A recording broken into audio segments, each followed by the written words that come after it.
Hi, I'm Carrie Ann Auclair. Welcome to Sisters in Arms. And I'm Renee Gagne. Together we serve as a Second Amendment resource for our communities.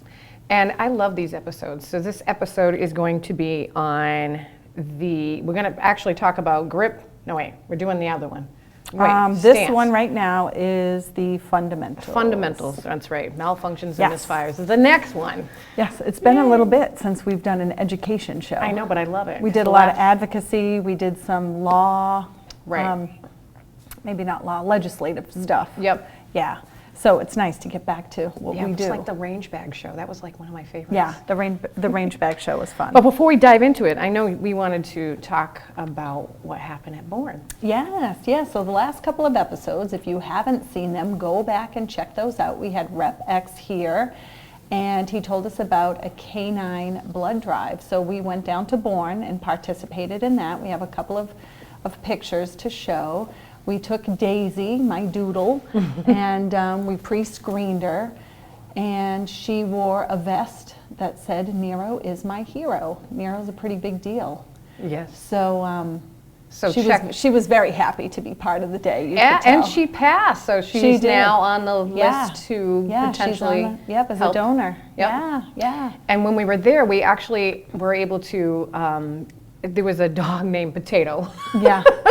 And I think he was a retired police dog. Canine, right? A lot of the canines were and there was a couple others there as well, and it was really kind of awesome to see how it all went down. I never even knew about this until we had our show with Rep X. So if you want to learn more about the Nero's Law, definitely check out our other episodes. Yeah, I learned that your dog can only give blood until they are they have to be less than 9 years old. Less than 9. Less than 9. Right. So she'll be 8 in June, so she has just the 12 months until she turns 9. And then they call you and say, we need your dog to come down. So you have responsibilities. You have to keep your dog on preventative heartworm pills, flea and ticks, the whole year. And so they keep a little bit of blood on hand, like frozen and ready to go.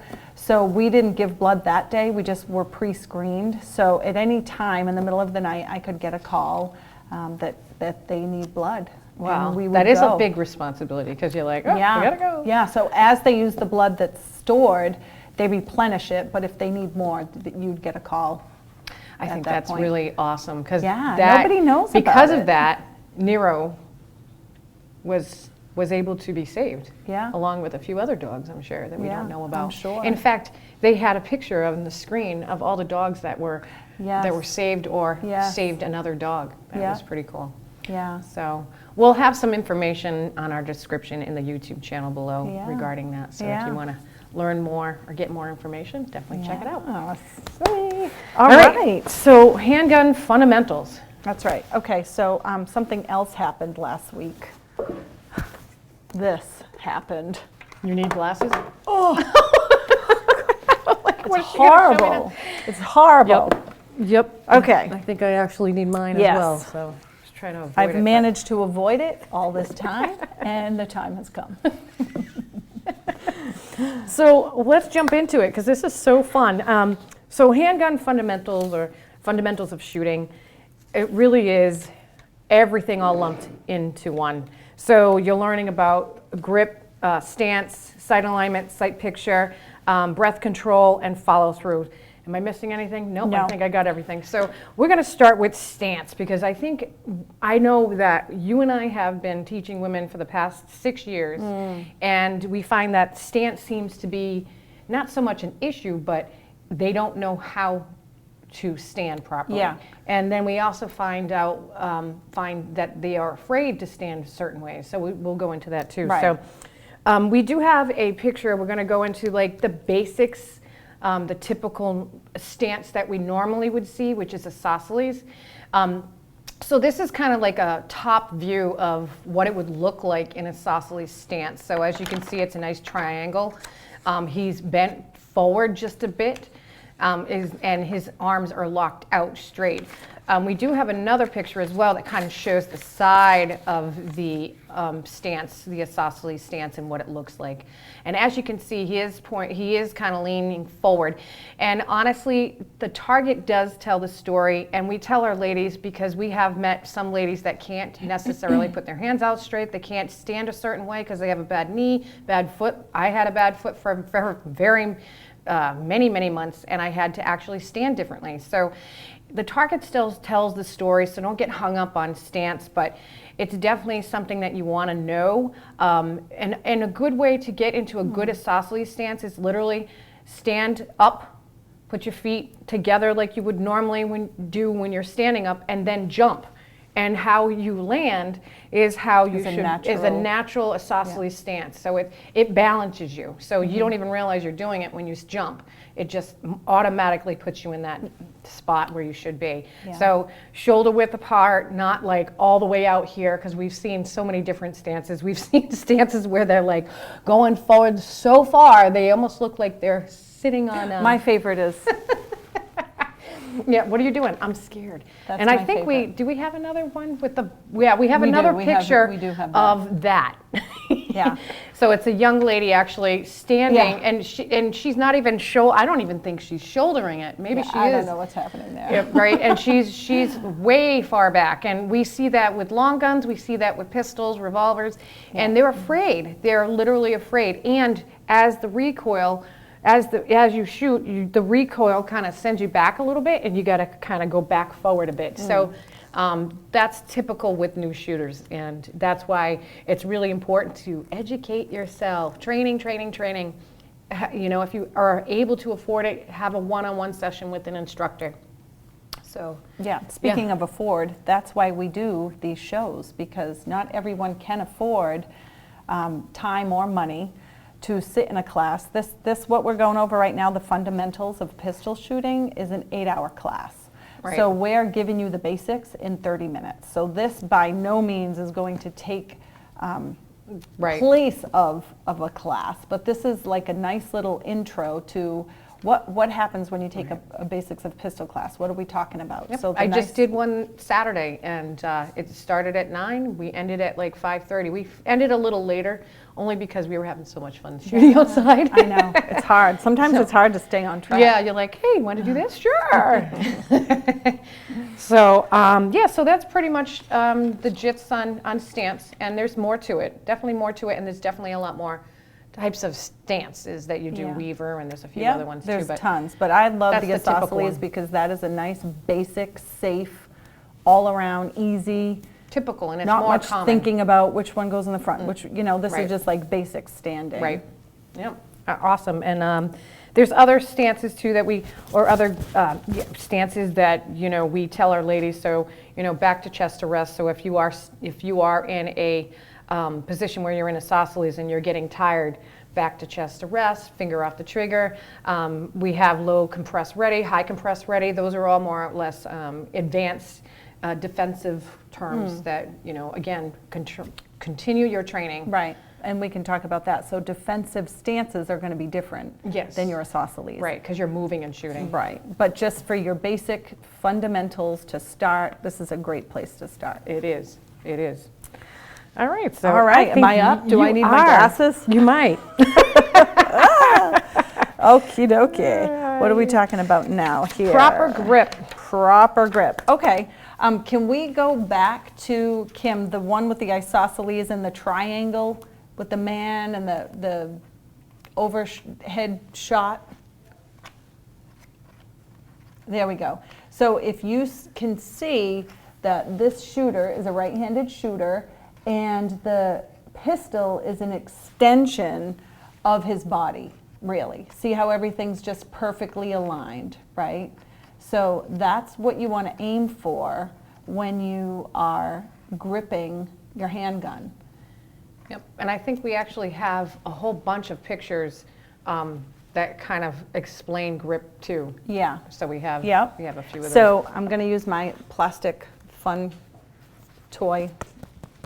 It's a training gun. It's not real. So you want to pick it up. First, you want to pick it up with your dominant hand. Okay, so I'm left-handed. So I'm going to pick it up with my dominant hand. You can see my hand is really high up on the back strap. That's going to keep the recoil mitigated, because if I hold it way down here, it's just going to fling back like this, probably hit me in the head, right? So you want to be nice and strong up here, way up high on the back strap. And then if you want to see what it looks like on this side, all my fingers are wrapped around and my trigger finger is against the frame. So that is the perfect way to hold your handgun with your dominant hand. Now your non-dominant hand is going to support your dominant hand, right? And that's going to slide on in at about a 45-degree canter, like a puzzle piece. Your goal is to cover up all of this space. The more that this space is covered, the more control you're going to have, and your gun is not going to go one way or the other, okay? So you want to cover all this up, right? So a nice 45-degree. So your thumbs are stacked, right? Thumbs are downrange, and all these fingers are wrapped around your dominant fingers, okay? And everything's pressed against the gun. There's no funny floating thumb. I see this a lot. The thumb is off here doing nothing. It's absolutely doing nothing. So to give it the most stability, you want to have it pressed against the gun. Okay, so that's what it looks like. So I also like to, if I can add to that too, when you saw Renee picking up the gun, we tell our ladies to make a gun, take a gun, make a gun, take a gun, because your finger, your booger finger, will never be on the trigger. Right. So make a gun, take a gun. So if I put it down, I'm putting it down the same way I would pick it up. Yep. And some people might feel more comfortable taking their non-dominant hand and putting the gun into their dominant hand when picking it up. So there's different techniques. Like the NRA has a certain way of doing it. But I also want to talk. No, I'm actually going to shake your hand. Are you going to shake my hand? Yeah, I'm going to shake your hand. All right, so see what we just did? The web of our hand automatically went into each other's hand. And that's kind of the same idea, but I'm going to shake your hand. Was I a limp? What am I? Not a dead fish, I'll tell you that. Oh, good. Is it too hard? No, it was perfect. Perfect. So it's perfect. This is what you don't want. Hi, how you doing? What the heck is that? I don't know, it's a dead fish. Limp fish. Or this. Hi, how you doing? Yeah, because if you grip it with too much, you're going to shake if you're gripping so hard, right? And we see that, especially with new shooters, that. because they're like, oh my God, it's going to fly out of my hand. It's never going to fly out of your hand. Hey, you know what's not good to do? This teacup. Yep, and I think, Kim, if you want to put the next picture up, we can talk about that too, because I know we have some really great pictures. Okay, so why don't we talk about the revolver? Oh, yeah. Okay, and then there's other pictures too, talking about the, so in the revolver, it's definitely a completely different grip. And the reason being is, so if you look at the top, and yes, the finger's on the trigger, but there's a reason for it. It's just telling you and showing you where you should put that trigger on your finger. But we're going to talk about the grip of the revolver. So as you can see in the bottom picture, this gentleman has his thumbs not downrange, but tucked underneath. And the reason being is because the cylinder, which is that little wheelie thing in the center there, that's where the gas comes out, and you don't really want your finger there because you don't want to accidentally burn your finger or cause any damage, whatever. It will peel your skin right off. Yeah, the gas. And we don't want to scare you because it's not something to be scared of. It's no different than getting in a car and knowing where the brakes are and the gas is, right? So when you have a revolver, there's a different way of gripping. So we can come back to me and I can show you real quick what it looks like, because I got a dummy gun revolver. Isn't it neat? I love it. It matches your outfit. Oh, yes, it does. So make a gun, take a gun, ladies. Make a gun, take a gun. So what I'm doing right now... And gentlemen. And gentlemen, that's right. So what I'm doing right now is I'm actually taking my thumbs. So instead of going downrange, and I call this hitchhiking, so my thumbs are hitchhiking on a pistol, but with a revolver, they're tucked under. Okay? So they're tucked under. And the one thing we will talk about, because there's other pictures that we're going to pull up and talk about that too. So that's the revolver grip. And the Hey, same did we thing talk about the applies. safety rules? You know, I don't think we did, but we can after the grip. We'll go over that. Okay. All right, so what's the next picture? Okay, so this is kind of what Renee already did, right? You want to talk about? Yeah. So you already did that. Are we still on grip? Yeah. I'm sorry. It's okay. Okay. So yeah, so we stacked our thumbs. I think I just went ahead Yeah, and did it so all. this is just a picture of what Renee already did, and then there's another picture. So it kind of gives you a visual, again, of what to do, but Renee really did a great job. I like the yellow guns, to be honest with you, because you can really see the grip when you're trying to explain that. Do you want to talk about push-pull for a second?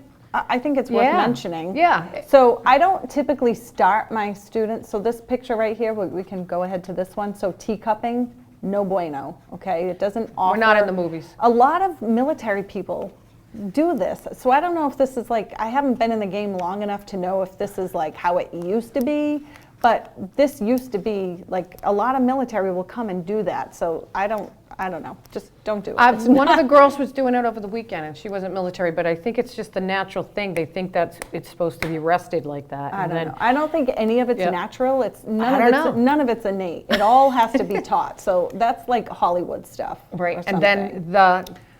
the crisscross of the thumbs behind the slide. Oh my Lord, if you are going to do that, you are going to need a first aid kit and some suture material because you will tear your thumbs open.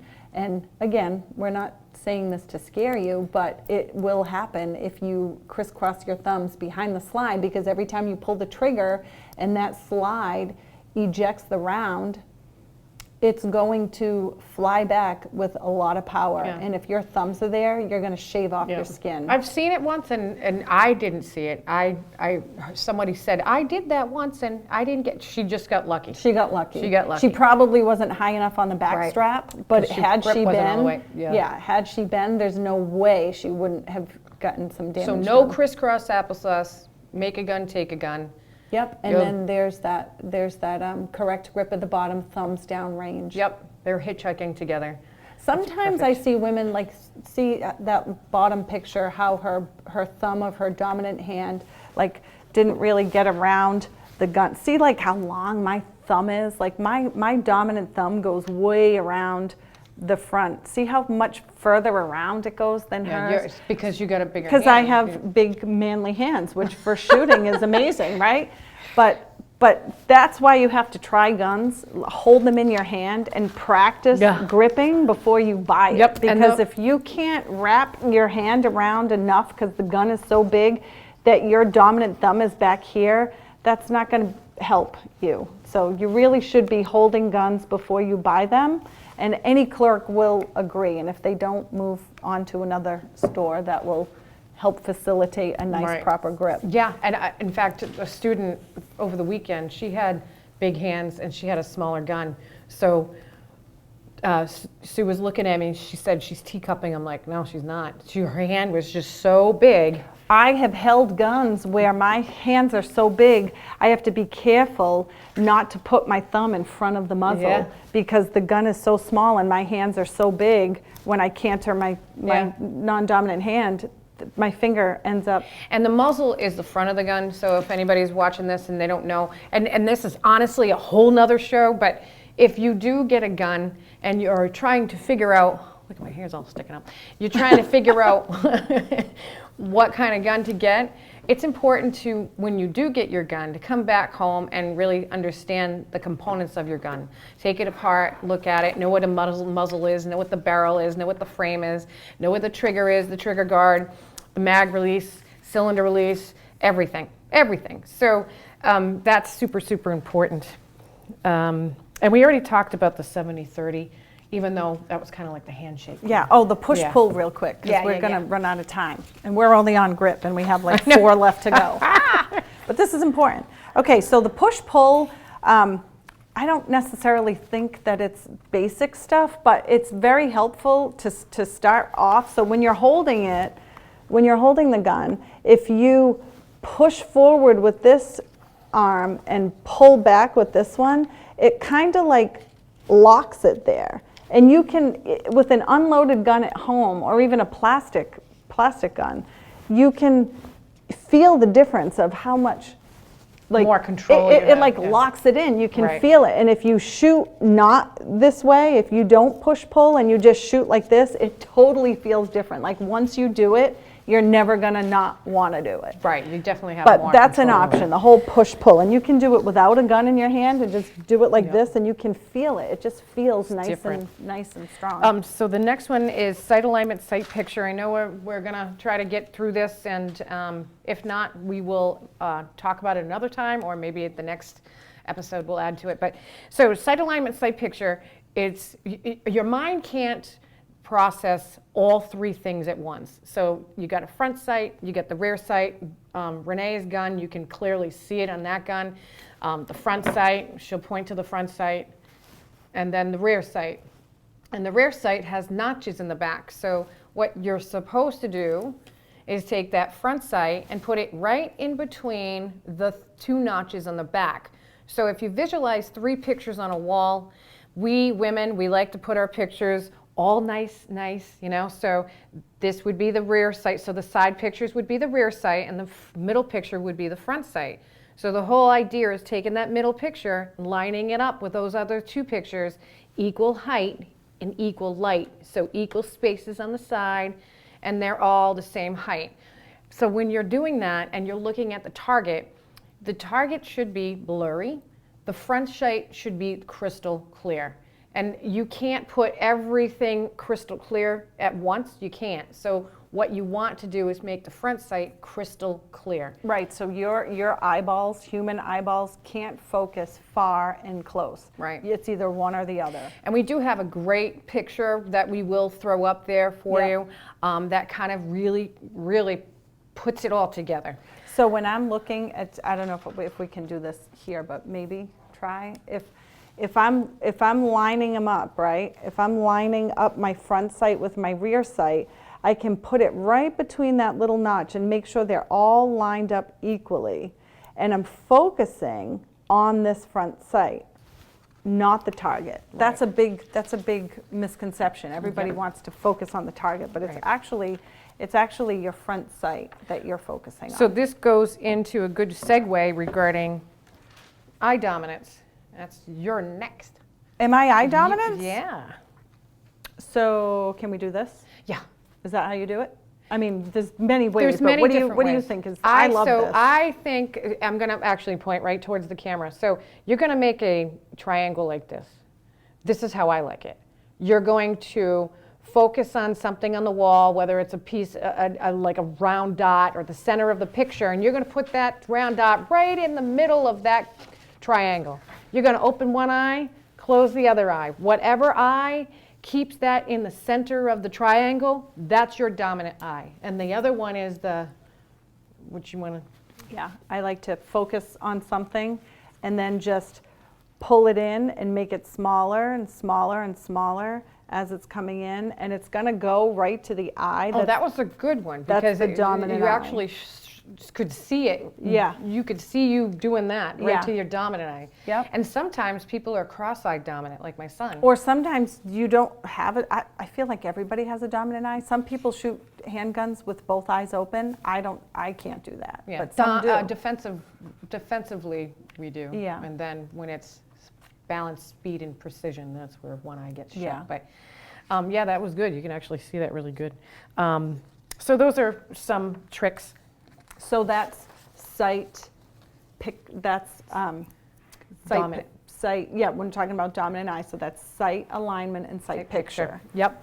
And then we're running out of control, but so do you want to talk about breath control, trigger control, real quick and follow through? Yeah, so am I breath? Am I Yep, doing go ahead. breath? Yep. So everything that lives has energy and moves, everything, right? So when we hold the gun in front of us and we breathe, take a breath in, the gun, see how much the gun is moving, and I am not being dramatic, this is really happening.